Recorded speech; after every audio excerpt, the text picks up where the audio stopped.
I'm here at Gen Con 2017 filming from the booth of Cool Mini or Not, and I become curious about this game when I saw, well, how majestic it looked. This game is Massive Darkness. The Kickstarter started shipping recently, if I understand that correctly, but the game is not out yet, right? No, and we don't have an exact street date yet.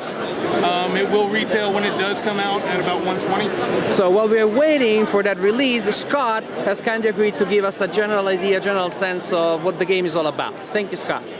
Not a problem. This is Massive Darkness. It is a dungeon crawler. Each character plays a different character type. You've got your ranger, your barbarian, your mage, all the different, kind of the standard archetypes. But each one plays very, very differently. They've all got their own specific skills, abilities, things of that nature. What kind of sets this one apart from some other dungeon crawlers is the board itself. You've actually got areas that are lit and areas that are in darkness, hence the name. If a character is standing in a dark zone, they actually have a dark ability on their character sheet that becomes a static ability as long as they're in the dark. It's like a stealth video game come alive in board game Not form. necessarily. It can add to their defense. It can add to their attack. It has various effects depending on the character. Each character is represented by a miniature, obviously, including also the mobs. In this game, most of the creatures don't spawn as individuals; they spawn as a mob. And the cards will actually show what mob is spawning. It'll show how many of them are spawning. This means one per player. Shows how many hit points they're going to have, and it shows what kind of attacks they're going to have. You got melee, range, magic, and this is their defense. When a mob is spawned, they're also going to draw an item. If the item has an ability that lines up with their natural attacks, like if it has a melee attack of its own, it's actually going to enhance their attack or their defense, whichever. I like that variety. And it shows what color dice and how many you're going to roll for that defense and attack. And I see the character sheets or character boards or displays are really elaborate. It looks like there is a lot of information there. Can you tell us a little bit about the structure of the characters? Yes. Can I borrow one of your player boards for just a second? I'm sorry, guys. All right. It shows the character class, which on each character card, it has a recommended class. You can mix and match them however you want, but this is the recommended one for the ranger. It has my free class skill, which is active all the time. Some people are going to be familiar with Slippery. It's from Zombicide. But then over here, you've got a signature ability. You can actually spend experience points that you've gained to activate this ability. And all of these abilities are abilities you can buy with your experience points. You get your level 1 abilities. You can buy the abilities in any order you want, but if an ability has a higher level version of itself, you have to buy the lower level first. And you mark the board with a dry erase marker again. Well, it actually the game actually comes with a pad of paper, of sheets for each character class.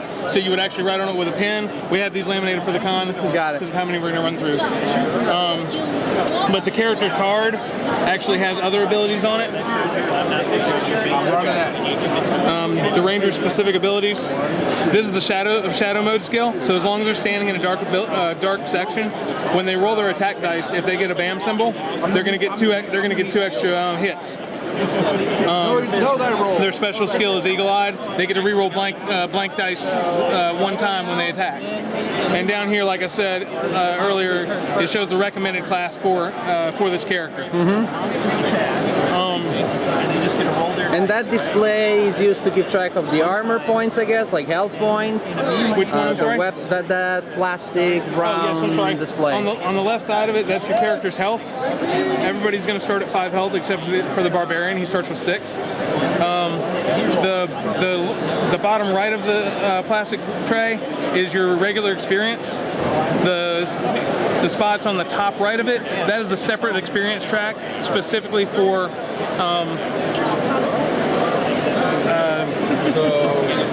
campaigns style games. You just use the larger area in the bottom right for experience if you're doing a one-off scenario. But they found that they were gaining too much experience too quickly for a full-on campaign. It was making it too easy, so they had to adjust that. So you can play one-shot scenarios or link several of them together in an overarching campaign. And I assume it's cooperative, like the group against the board. Yes, it's completely cooperative. It's it can be soloed. It can be it's up to 6 players. Sounds good. Looks good. I'm just gonna take a close shot to the miniatures so that no, that's okay. No, I think it's good this way. The people at home can get a sense of the quality and the detail. Maybe I'll just turn some this way. Oh, this is a scary one. If an event moves an enemy and kills it, do we get experience or is it just lost? Table dwarf. We drew an event. So when they kill 2 of them, or is there I would say nobody gets the experience on that. Well, he's in the squares. But it was the event that killed us, not the player. The second question is, that says inflict 2 wounds. We still take their armor into account?